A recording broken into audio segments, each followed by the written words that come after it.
I am a junior digital. Whoop, there we go. Recording started. My name's Tess. I'm a junior digital accessibility consultant with Intopia. My main focus is content, learning, and inclusion. My pronouns are mostly they, them, but I'm cool with she, her if you forget. No one gets sniped. Today, I'm talking about intersectionality, inclusion, and accessibility. I'm going to be talking for around 30 minutes or so, and then I can answer any questions you might have. Keep in mind that you can submit your questions throughout the presentation using the Q&A feature. You don't need to wait until the end, so don't panic if you are like me and don't have a great memory. Today, of course, I am representing my company Intopia. We've also got this presentation captioned by AI Media, and I believe we're being joined by sign language interpreting from Echo Interpreting. And I will also call out that we will be publishing a recording of this session to the Intopia YouTube channel sometime in the next couple of weeks, once we get it all sorted. So that's all of the basic housekeeping. And the only other thing that I will mention is that it is nearly feeding time in my household for my two cats.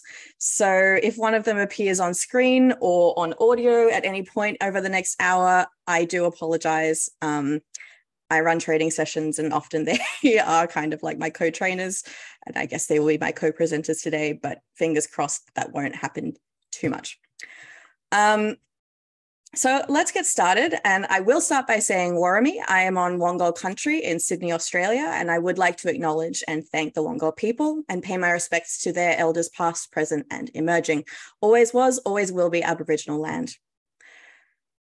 So, intersectionality, inclusion, and accessibility. This is a very big topic. Now, I'm white, I'm queer, I'm neurodivergent, and I work in accessibility. These parts of my identity are going to form the basis on which I approach this topic. My examples today are going to trend towards areas that I have lived experience of or professional experience of, and I strongly encourage you, if you do have interest in this topic, to continue to seek out more intersectional speakers, but particularly people of colour who can speak of their own lived experiences. I am going to recommend some that you can follow on social media towards the end.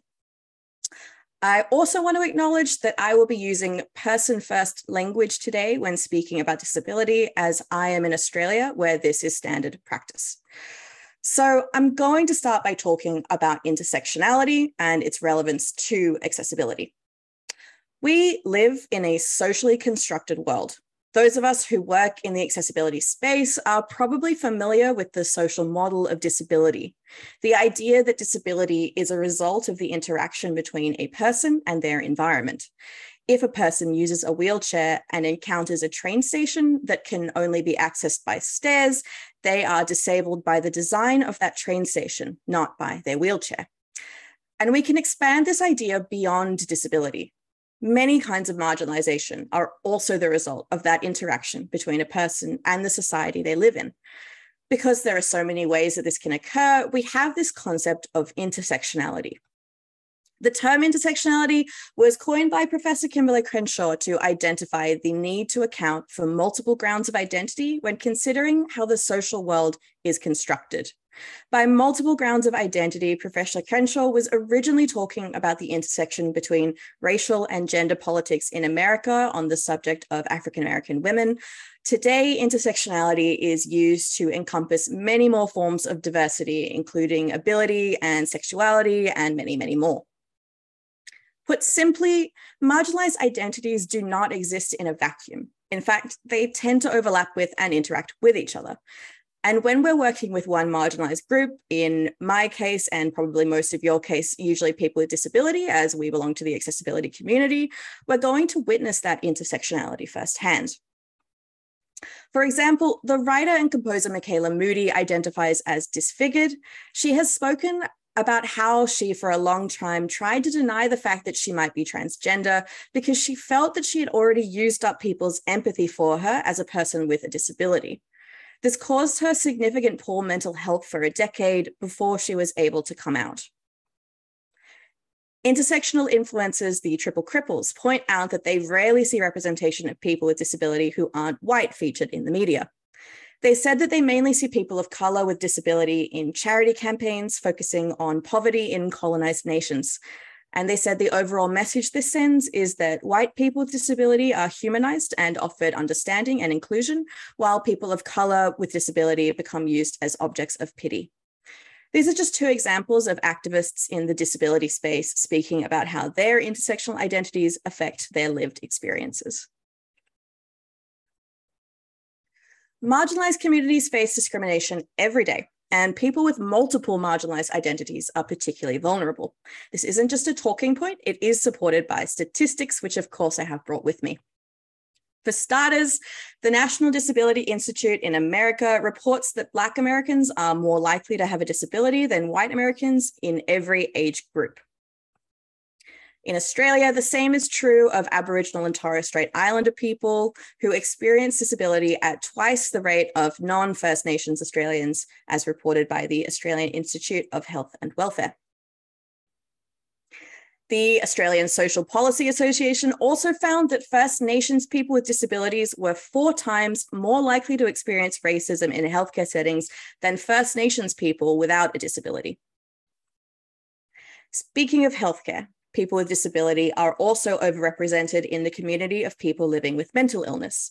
The AHW reported that 32% of adults with disability in Australia regularly experience a high level of psychological distress, compared to 8% of the population without a disability.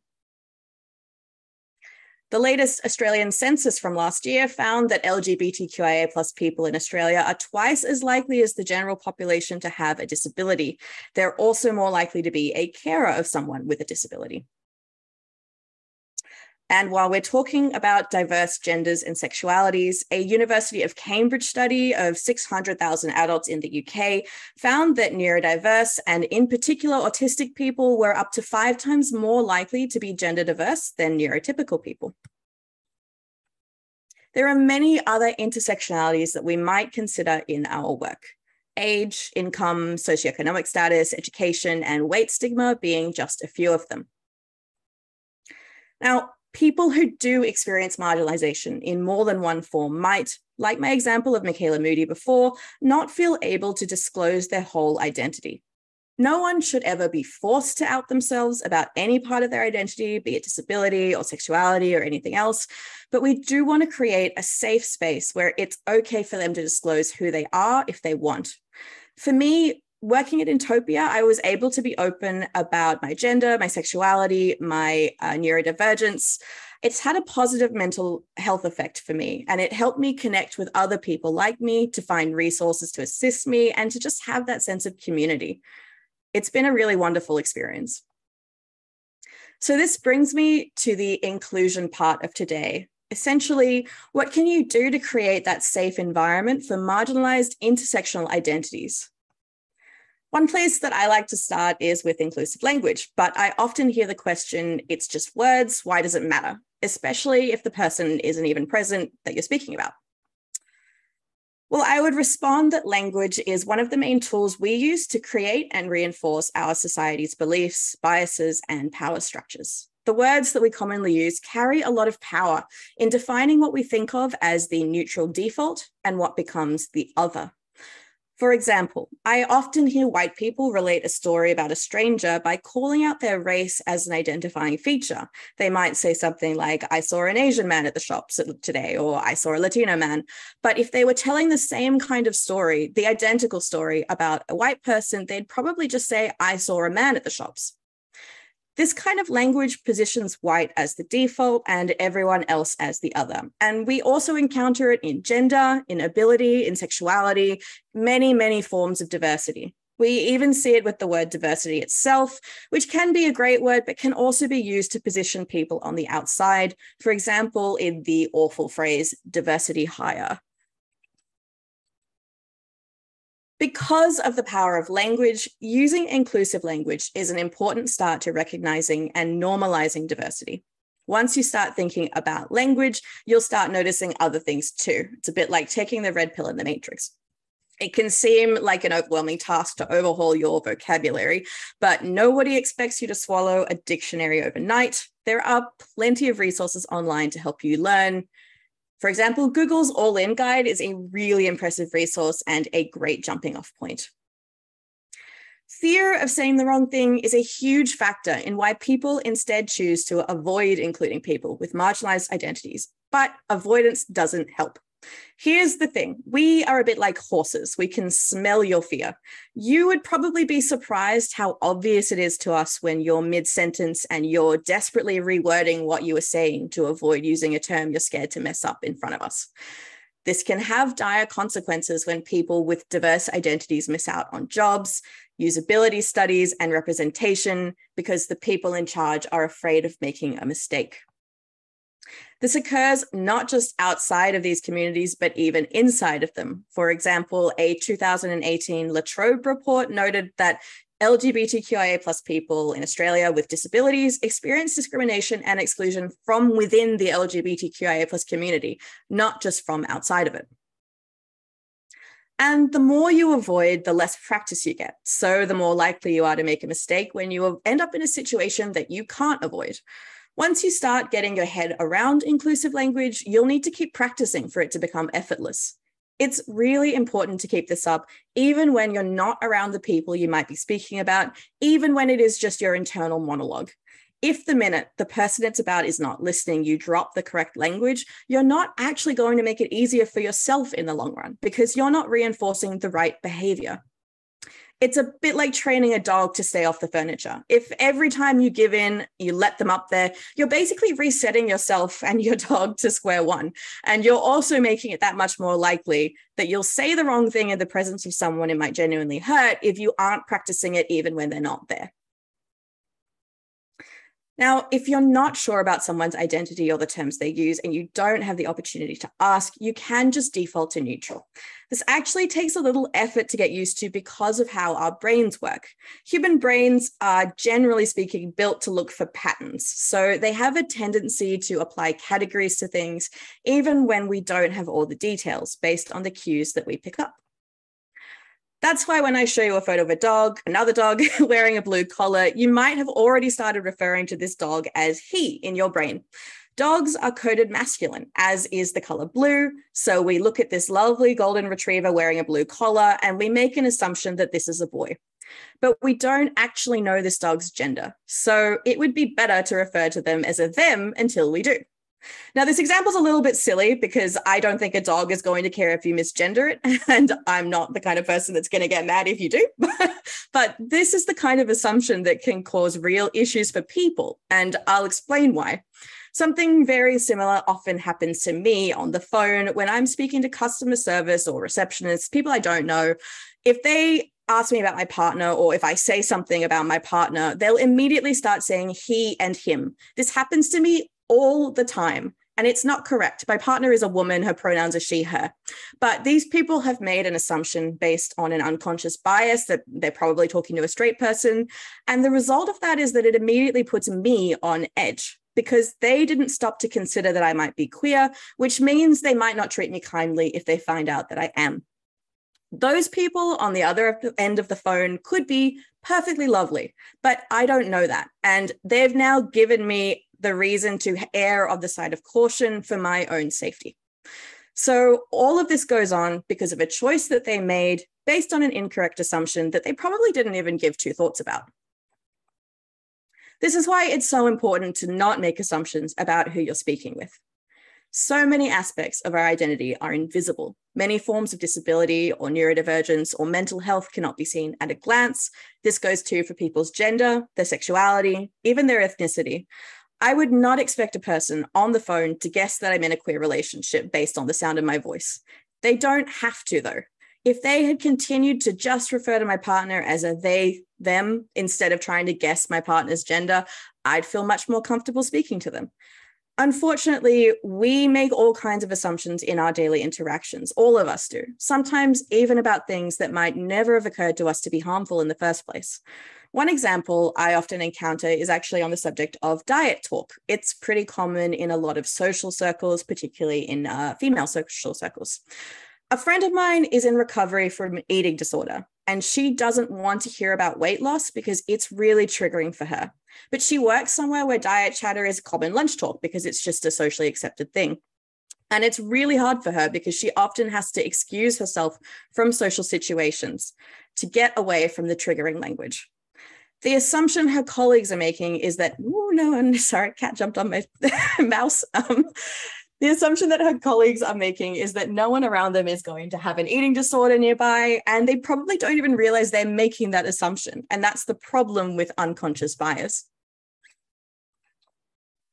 The thing is, I have brought up this example about diet talk before, and a really common response that I get is, how could someone possibly anticipate that that's something that might hurt someone when it's so common and normal in our society to talk about weight loss and dieting?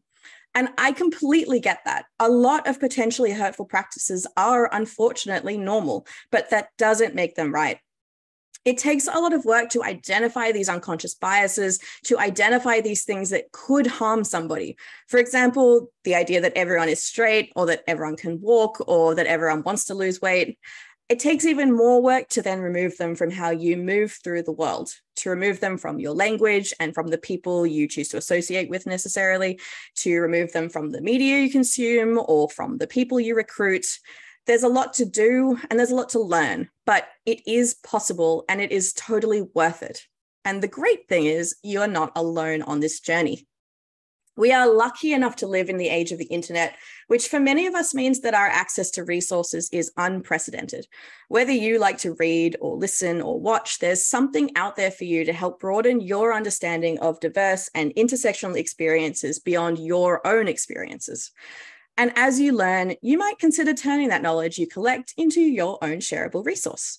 At Intopia, I have been working on an inclusive language guide. It's kind of my baby, but this is what I mean by there's a lot to learn. On screen, I'm showing a table of contents which has 15 bullet point headings covering language relating to various sensory, physical, and cognitive disabilities, neurodiversity, body and size diversity, gender and sexuality, cultural backgrounds, and First Nations peoples in Australia and New Zealand. The language recommended in this guide came from sources usually produced by those communities and often with consultation by members of our team who belong to those communities in many instances where it was possible. But it's not done. And honestly, it might never be done because language and inclusive practice constantly evolves. So yes, there is a lot to learn, and I can't pretend otherwise. Diversity and inclusive practice is wide and complex, but nobody expects you to become perfect overnight. In fact, you are going to make mistakes. I have, and I would guess pretty much everyone I work with at Intopia has, and we're diversity specialists.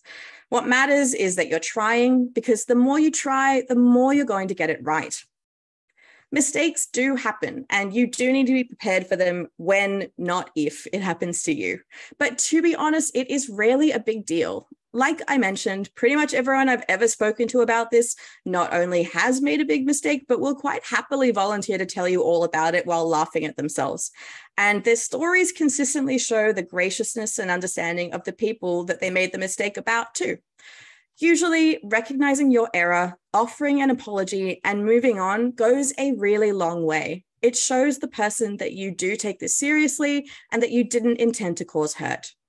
If it is a big deal and you have seriously hurt someone, the next thing is to not get defensive. Apologize, listen, and be prepared to accept how they want the situation to play out. We all have boundaries, and respecting them is a good way to avoid serious incident. Different people will have different levels of comfort in sharing, in joking, or being asked about their experiences, and it will also vary depending on who they're talking to. If someone doesn't want to reveal or explain something about their identity, they don't need to, and they're also probably not after advice if they haven't asked for it. Instead, we can show respect for all people by asking for their preferences, particularly when it comes to language. This might be their pronouns or the terms they use to describe their disability or what ethnicity they identify as. Don't guess or assume. If you need to know, just ask. Having said that, there are some general practices you can familiarize yourself with first. Like, for example, the difference between identity-first language, saying a blind woman, and person-first language, saying a woman who is blind. Working in a company like Intopia, we span 4 countries at the moment, but we often run into the fact that the standard practice is different for all of us. I've heard this has come up at international conferences too, and conventions where for one person a phrase is common and another person from another country or culture, that same phrase is actually offensive. In these instances, we can tell our audience what language we're going to use up front and why, so we're all on the same page. We can also avoid using stigmatizing terms, ones that paint the diversity of the human experience in a negative light. These are terms that imply that diversity is negative, such as afflicted by disability, or that a person's identity is a choice, such as preferred pronouns. Here are a few more examples from across the spectrum.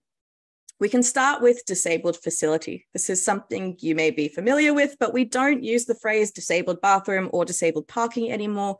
We use accessible bathroom or accessible parking. It focuses on what the facilities allow people to do rather than taking the perspective of detriment. Accessible facilities are also used by a lot of people who don't have a disability, people with temporary injuries, people with kids, often in the case of bathrooms, gender diverse people. Next up is the word normal. No one and nothing is normal. It's a pretty terrible word, and yet I often see it used as a yardstick to measure ability against. It's even used in one of the most common definitions of who is blind that you'll see repeated across the internet. But normal implies that there is a standard we should be meeting, and if we don't, then there's something wrong with us.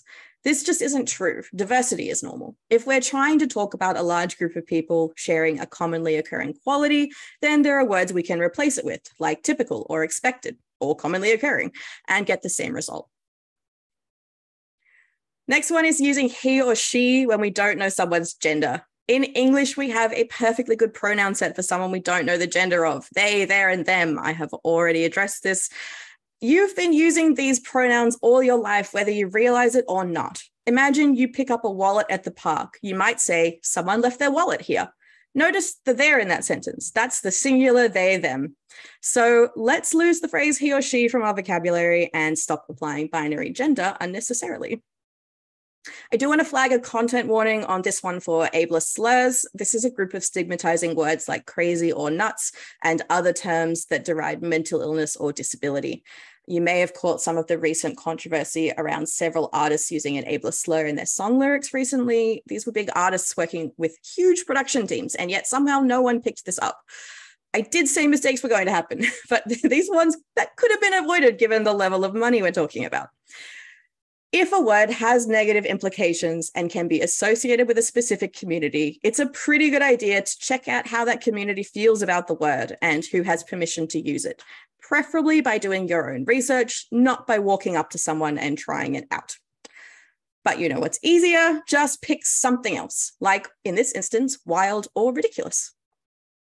And finally, blacklist, which is an example of a bunch of words that either have roots in colonialism and slavery, like master bedroom, or reflect racist values, terms like blacklist and whitelist, where black connotes bad and white connotes good.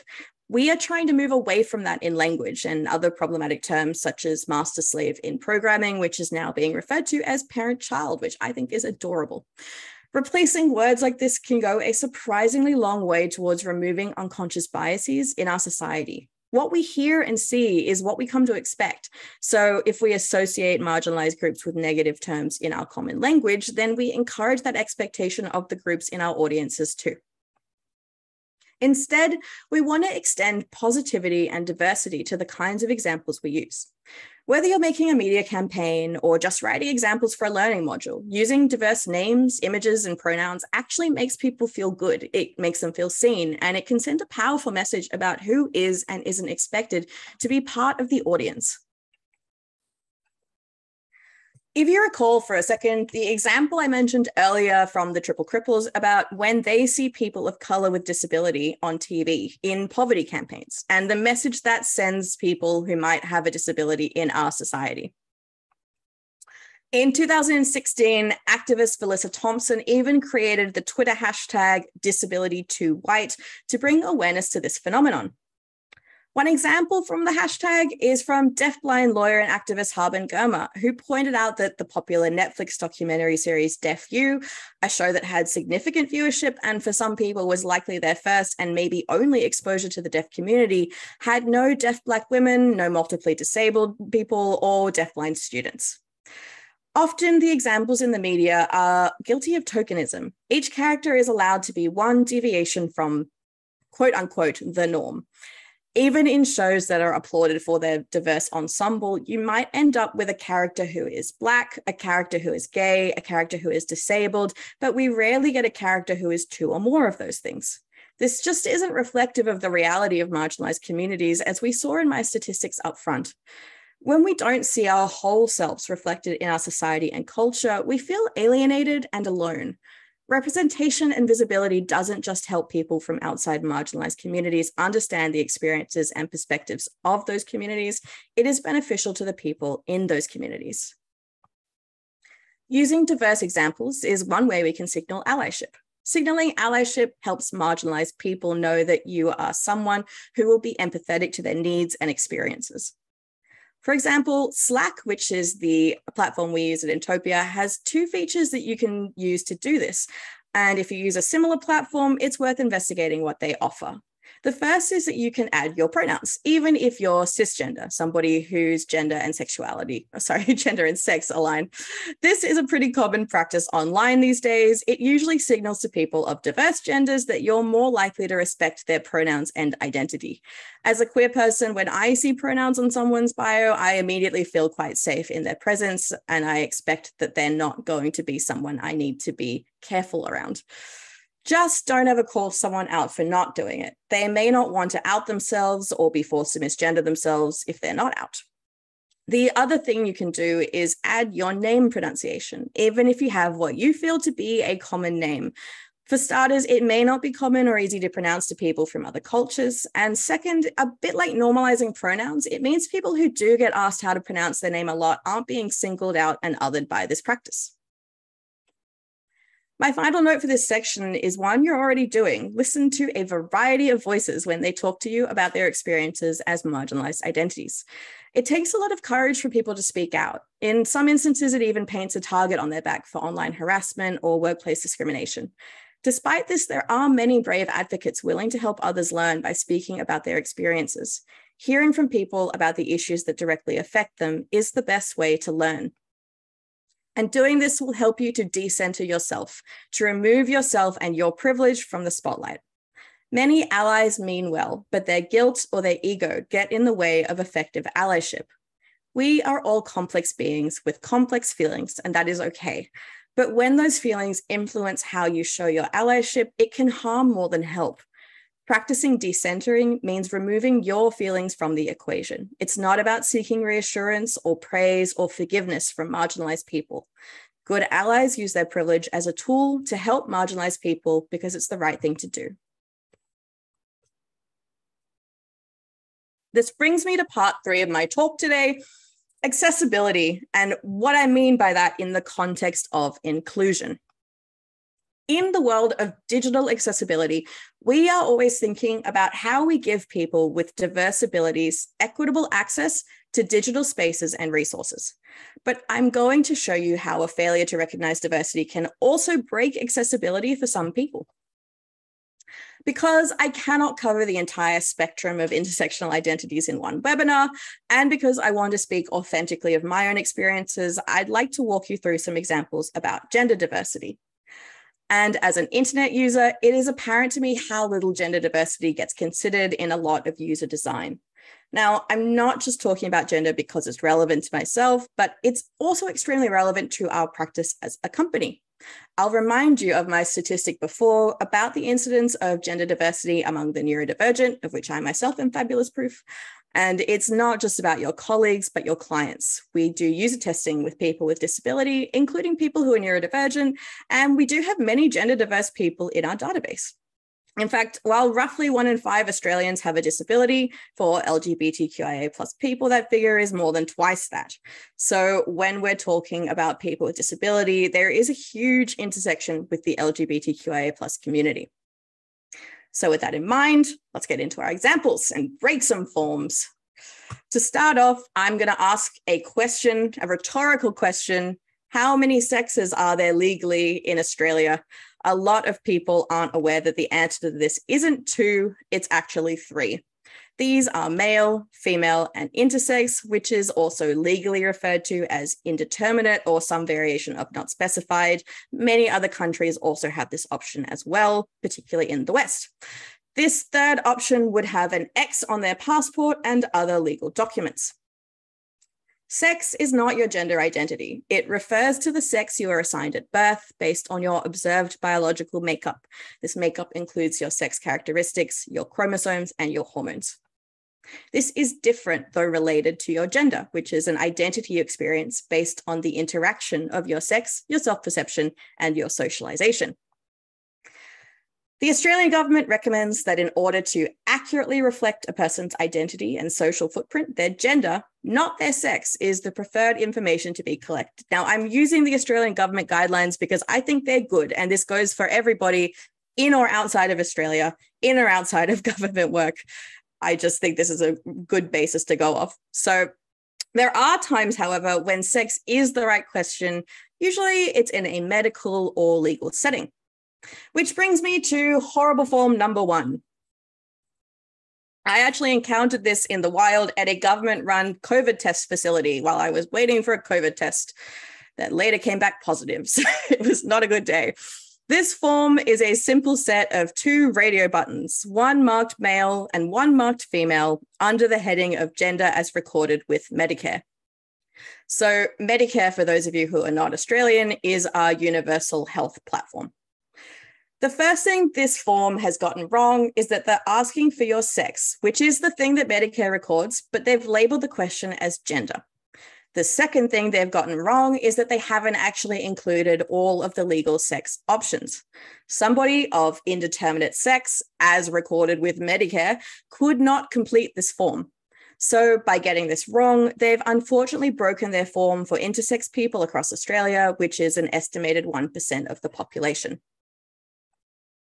The fact that gender and sex aren't the same thing do seem to confuse a lot of people, form builders in particular. This form on screen has made a swing and a miss. It is a combo box labeled gender, and it gives you 3 options in the drop-down menu: male, female, and not specified. Does that sound familiar? Those are Australia's 3 legal sexes, but this form is asking for your gender. Now, unlike that COVID facility form, I'm pretty sure that this form actually does want your gender, not your sex, because it's for a shopping rewards company. And if you recall the Australian government advice, most places want to collect gender identity, not sex. But that not specified is very rarely a gender identity, and it certainly isn't a synonym for gender diverse or non-binary. Once again, we have a broken form, this time inaccessible to gender diverse people. The gender spectrum is a vast and constantly evolving entity. In 2020, the Australian Sex Survey identified 33 gender identity options.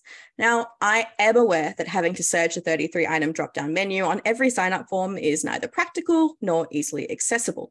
So how do you manage this without disrespecting the rich diversity of identities out there? Here is a common approach. This I'm showing is a combo box asking for your gender with the options of I am a man, I am a woman, I am non-binary, and I prefer not to say. This form field actually works fine, and I'd be relatively pleased to encounter it compared to what we've already looked at, but there is room for improvement. Recall for a moment those 33 genders I just mentioned. 31 of those genders are being grouped together under the term I am non-binary, which is not necessarily how those people might identify. There are genders such as agender or bigender, for example. Non-binary is often used as a catch-all, but it isn't really what a lot of people would identify as. A more accurate catch-all term would be I am gender diverse. I'd like to also address option number 4 on this form, I prefer not to say. This is a great addition, as long as it's not the only option for gender diverse people, like this form right here, which is a 3 radio button form offering female, male, and rather not say. I see this a lot. It is not a suitable alternative for gender diversity. Neither is the rather horrible and unfortunately also all too common option of other, which just reads as, are you normal or are you one of those weirdos?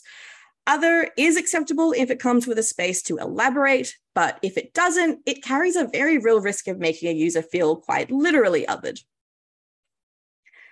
If you're really looking to make the most user-friendly form possible in this instance, a form style that allows for customizable answers is a great choice.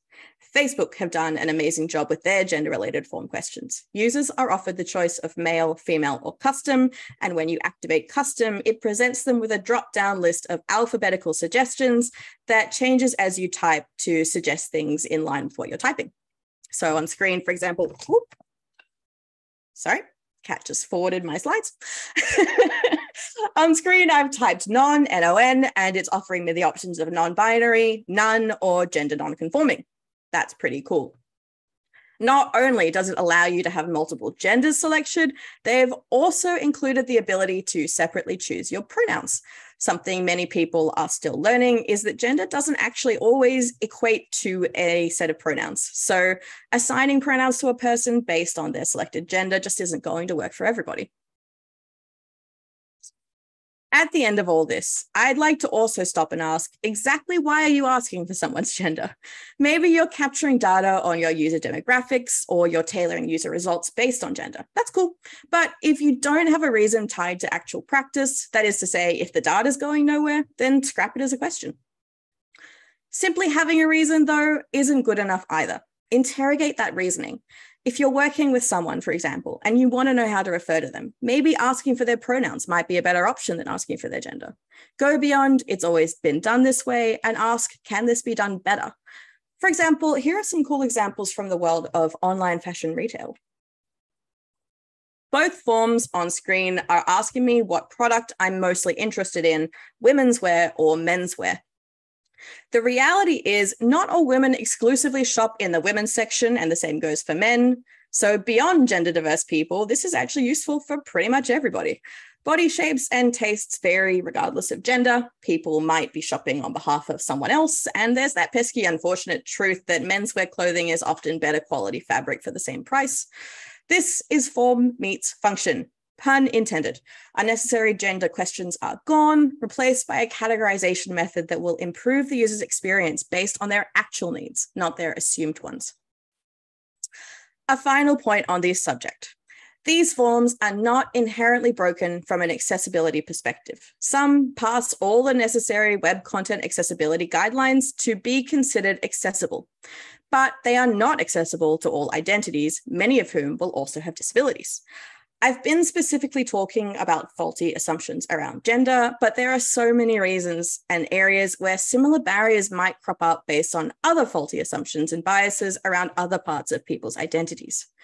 An intersectional approach to accessibility means we don't just check that, say, content works with a screen reader, but that the options being read out by that screen reader will accurately reflect the user in question.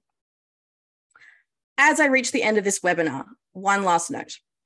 I am queer and I am neurodivergent, but before I am either of those things, in the eyes of our society, I am white. This gives me enormous power and privilege, both inside and outside of marginalized spaces. So if you'd like to know more about intersectionality and inclusion, I would urge you to investigate a variety of intersectional voices, and particularly from people of color. To that end, I have popped some people to follow on screen as a starting point.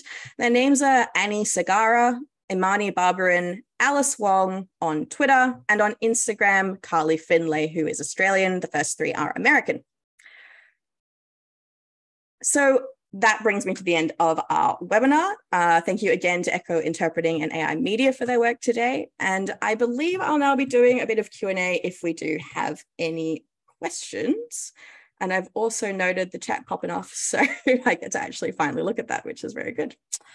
But I do just want to say thank you all so much for coming along. Really appreciate it. And of course, we will be able to have this on playback on our YouTube channel sometime soon.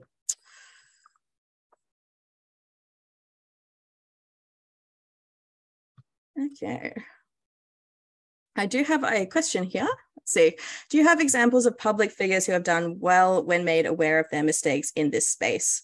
So I did mention that recent incident with, it was Lizzo and also Beyonce. They both did the exact same thing about 2 weeks apart.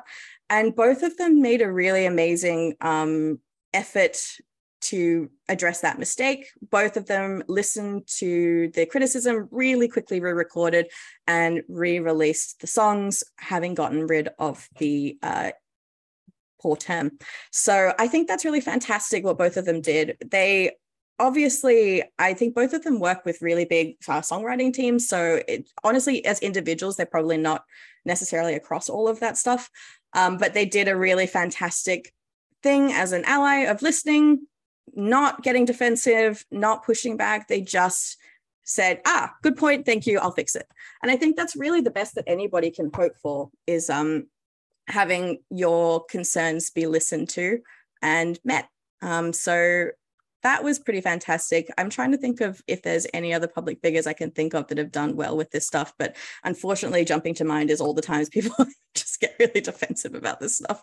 It's unfortunately more common for people to have a poor response than a good response. And I do think that's probably because as humans, we all have a tendency to get defensive, I think, particularly when it happens in public spaces. One person I really enjoy on Twitter is Neil Gaiman. He is currently on a warpath calling out like racists and homophobes, and he's just the best. If you would like to go see somebody famous who has really well-developed thoughts on a lot of intersectional stuff, he's a really fantastic person to listen to. What is my role at Intopia? My official role is a junior digital accessibility consultant, but within that I work on accessible content, generally speaking. So that is learning content and media content. And I have a bit of a side hustle in inclusivity, is how I tend to think of it. Love to hear your thoughts on how companies might track the success when they go about improving inclusivity of their product or forms. I think that one of the best ways that you can track any kind of improvement, be it in the realm of inclusivity or accessibility or anything like this, is user testing and feedback, particularly from the communities you are targeting. It is really important to get direct feedback from the people that this affects. And I think that's also a mistake a lot of companies make, is not listening to communities and making assumptions and then making decisions based on assumptions that are not always correct. I have definitely seen it happen. I'm sure many of you have seen it happen as well. It is really great to continuously check in with user base. It's the other mistake I think companies can make, is that they might test with users once and then never again. And in the world of inclusivity, things change a lot and fast too. Things that we now think of as standard practice in inclusivity were different 5 years ago, might have been different 10 years ago, particularly with terminology. Words that certain communities reclaim come back into use. For example, the word Black, over the last couple of decades, how the Black community in America prefer to be referred to has changed, and not everybody keeps up with that because they've only listened to people once and then they've stopped listening. And so they go, well, but it used to be like this. Why are you now criticizing me? So I think inclusivity is a forever journey. You're never finished. You've got to keep checking and rechecking and listening and re-listening and learning forever. So I would love to see more companies testing and researching with actual communities. And I would love to see that happen on an ongoing basis. Question, how do you suggest we build better, more diverse representation in the media? We dismantle the white heteronormative patriarchy and we let diverse people make that media. I think, so I actually used to work in television, and even at every level, there is always more checks on something. So you might start with somebody who wants to make a diverse product, say a diverse piece of media, but then their producer might push back. But if their producer doesn't push back, then the executive producer might push back. If the executive producer doesn't push back, then the stakeholders might push back, or the CEO. So there are so many levels in, particularly in like American media, and particularly now as the media becomes more homogenized because Disney is buying everything. and Disney has really intense standards and practices departments, and they get really weird. I don't know if anyone's familiar with the show Gravity Falls, but Alex Hirsch, the creator, recently posted some of the standards and practices notices he got from the Disney department, and it's well worth looking up. It's absolutely hysterical, but it's also very dystopian. So I think basically we need diverse people to make media, but we also need the people who are in charge at companies to be diverse, who are funding that media and who are approving that media, because it's all very well and good to say we as Disney have decided to create, a grant for diverse filmmakers or whatever. But then if the people who are making this more diverse representation get, censored and whittled down, then what was the point in the first place? And I will also say that I appreciate how much in this day and age we are able to use social media to get that diversity. I have had such a wonderful time on TikTok, which is not great for my attention span as someone with ADHD, but is such a fantastic way to connect with people of diverse communities. I love ADHD talk. I love non-binary talk. It's just full of people making stuff and talking about their experiences, and it's just wonderful. But yeah, I do also think things are getting better. This year, we've had some really incredible shows in the realm of diversity. Our Flag Means Death, Sandman, both really fantastic. So I'm hoping that's a trend towards positive things. How is the culture of diversity different between the USA and Australia? That's a really big question. I don't want to say something that's going to offend anybody. But what I've noticed in online spaces is that I don't know if I can answer this question in like 2 minutes. I think in the USA, there is a much more nuanced conversation about race going on. In Australia, we have a tendency to pretend we're not racist. And I think that there are some real systemic issues in Australia. We have very high rates of incarceration for First Nations people, for example. But Australians sort of have a tendency to be more head in the sand, I think, about a lot of things. On the other hand, I do think that American culture can tend to be a little bit more combative and looking for people to kind of burn at a stake rather than try to open up dialogues. And I don't think that's coming from the communities that are trying to make things better. I think often those are bad actors who are sort of wielding it as a weapon. It's a really complicated thing, and cultures are very complicated to try and mesh against. So, for example, I know in the queer community, the word queer in Australia is a super normal word. We all use it. No one would bat an eyelid, but I know in some American spaces I've encountered online, there's a lot of pushback about queer being a slur because it used to be a slur. And so a lot of American people sort of started to say, I don't want to be referred to as queer. So I, as an Australian, could potentially offend that person if I use that word. And then there's another layer to that where some people are saying that pushback isn't actually coming from the diverse community, it's coming from transphobia, and it goes on and on down each rabbit hole. There's a new rabbit hole. So sorry, that was probably a very incoherent answer. It's a very complicated question. Thank you, James. I hope I sort of got to something useful on that. I think that's the end of my questions. I am just going to really quickly look at the comments because I saw some really interesting stuff go past. So Tamsin's posted a really cool comment. I'm going to read that out if that's all right, Tamsin. It says, regarding making a mistake, a friend who identifies as non-binary told me they'd prefer people not to apologize when they make a mistake, as this forced my friend to jump to a position to take care of that person's feelings and reassure them. They said they'd prefer people just to correct themselves and move on. Absolutely. When I say apologize, what I want is, oh, sorry, correct word, move on. What I do not want is someone to go, oh my God, I'm so sorry. Oh my God, I'm so sorry. Oh crap, I made a mistake. Oh, I'm so sorry. Or self-flagellate in front of me and absolutely put the person they've made the mistake about in the position of now having to placate their ego. And this is absolutely what I'm talking about when I say we need to remove our ego from our allyship, because I think that is it's a seeking reassurance is an act of ego. It's saying, I've made a mistake and now I need you to tell me I'm not a bad person. But, and I think that's a very human impulse, but it is something that we need to work to remove from our acts of allyship and from our interactions with people of marginalized identities, because it's not their job to forgive you.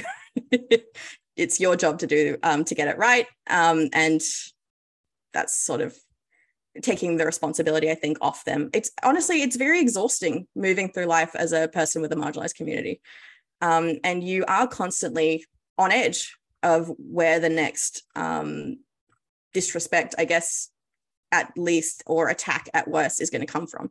So the more that you can do as an ally, the more you take that emotional labor off the person with a marginalized identity. Awesome. So Guru Prasad mentioned, it never crossed my mind that master bedroom is also not inclusive. It made me think of looking back at things from a bit distance and be true to myself.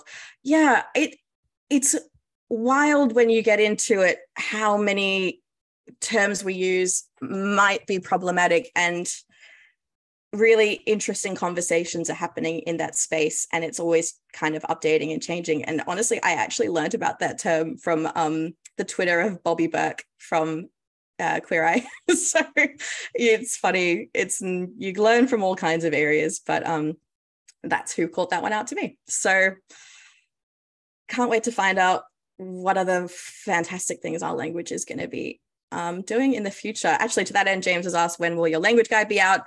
When it's been, what's the word? When I'm hoping that we can get consultation from every single community that it is about, because I don't have the lived experience of all of the groups that I'm writing about. And we also don't have all of those people on our team, because we're a small company and it's a very large group of people. So I would love for that language guide to be public at some point.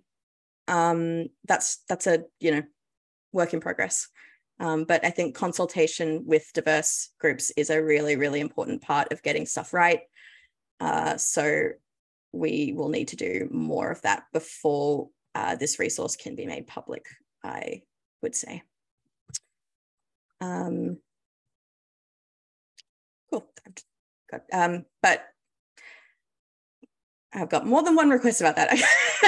I'll see what I can do about getting that language guide bumped up my priority order to be publicly available. There's sort of one really big hurdle I need to get over before it can do that. So if I do that, then maybe I can make it go live.